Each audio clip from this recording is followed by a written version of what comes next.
네, 북한의 반발, 삐걱이는 한반도 정세, 정리가 좀 필요하겠습니다. 김현경 북한 전문 기자가 제 옆에 나와 있습니다. 김 기자, 네. 일단 트럼프 미국 대통령이 직접 나서서 북한 체제에 대한 강력한 보장을 약속했잖아요. 이건 물론 말이긴 합니다만 상당한 의미가 있다고 봐야 할까요? 네, 그렇습니다. 일단 북한이 요구한 체제 보장, 그것에 대해서 매우 강력한 보장을 해주겠다고 트럼프 대통령이 직접 언급을 했고요. 네. 백악관이 나서서 볼튼 보좌관의 발언에 대해서도 가리마를 탔습니다. 네. 북한의 핵심 주장에 대해서 대통령과 백악관이 진지하게 경청했다는 점, 그리고 진지하게 반응했다는 점 자체가 상당히 의미 있다고 할 수 있겠습니다. 네, 북한이 아주 행복해질 것이다. 그러면서 아까도 나왔지만 트럼프가 네. 베리베리 해피 이런 표현까지 쓰던데 미국의 이 답이 북한이 만족할 만한 수준일까요? 일단 그 답보다는 말씀드린 대로 미국의 경청하는 방식이나 대응하는 방식에 대해서 만족한다는 말은 안 하겠습니다만은 기대 이상으로 평가하고 있을지도 모르겠습니다. 그렇습니다. 그렇다면은 최근에 이 난기류가 어떻게 좀 정리가 되겠습니까? 아니면 일각에서는 판이 깨질 가능성을 여전히 우려해야 한다 이러는데 어떨까요?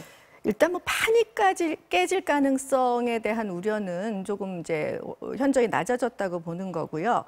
북한이 애초에 판을 깰 의도가 있었다면은 김계관 외무성 제1부상 명의로 개인 명의로 그것도 나는이라고 하는 주어를 강조하면서 성명을 발표하지는 않았을 겁니다. 네네. 북한 입장에서는 결과적으로 북미 정상회담의 의제가 좀 더 분명해졌다는 점, 그리고 미국 내부의 정책 혼선도 어느 정도 정리됐다라는 그런 성과를 거뒀다고 할 수 있겠습니다. 네, 말씀 들어보면 판 깨질 가능성은 없다고 하지만 그래도 아까 이제 톱 뉴스로 나갔지만 네. 북한이 이 핵실험장 폐기 행사를 취재하려던 우리 남측 기자단 이 명단을 안 받았잖아요. 그렇습니다. 이건 어떤 메시지로 봐야 될까요? 일단 외신 기자 초청 문제는 그대로 진행이 되는 걸로 알려져 있기 때문에 네. 이제 한국 기자단만 받지 않는 그런 상황인 것 같습니다.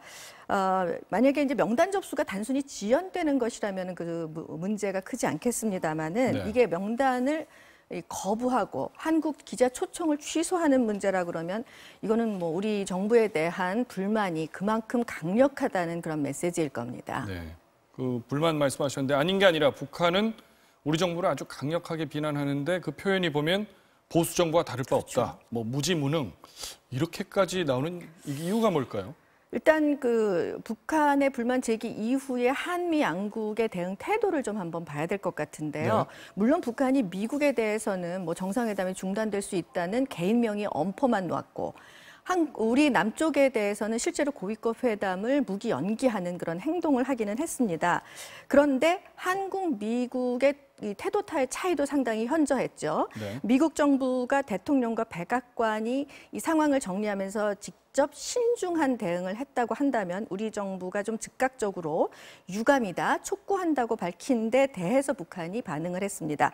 그럼에도 불구하고 조평통 리성건 위원장의 대남 메시지는 도가 지나치다고 할 수 있을 정도로 네. 상당히 거칠지 않습니까? 그렇죠. 그런데 그 거친 말의 끝에 바로 어떤 얘기가 있냐면요. 구름이 거치면 하늘은 맑고 푸르게 되는 법. 이렇게 말을 했습니다. 네. 이 얘기는 그 구름을 한국 정부가 책임지고 걷어달라. 이런 이야기인 거죠. 구름을 걷어달라. 그걸 우리 네. 정부가 뭘 어떻게 할 수 있을까요? 지금 이렇게 거칠게 나오는 판에 네. 참 우리 정부로서는 여론의 부담이 있을 수밖에 없습니다.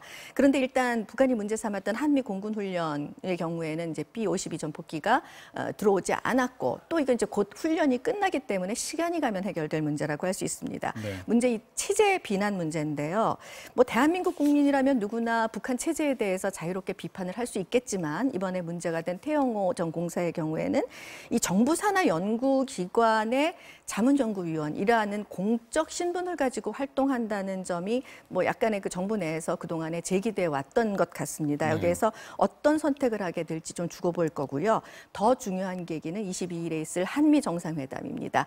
그 결과 그리고 그 전후에 이루어질 가능성이 있는 남북 정상간의 통화를 통해서 이런 갈등들이 해소될 계기가 마련될 것으로 보입니다. 네, 앞으로도 또 계기들이 있으니까요. 네. 네, 여기까지 듣겠습니다. 김현경 기자였습니다.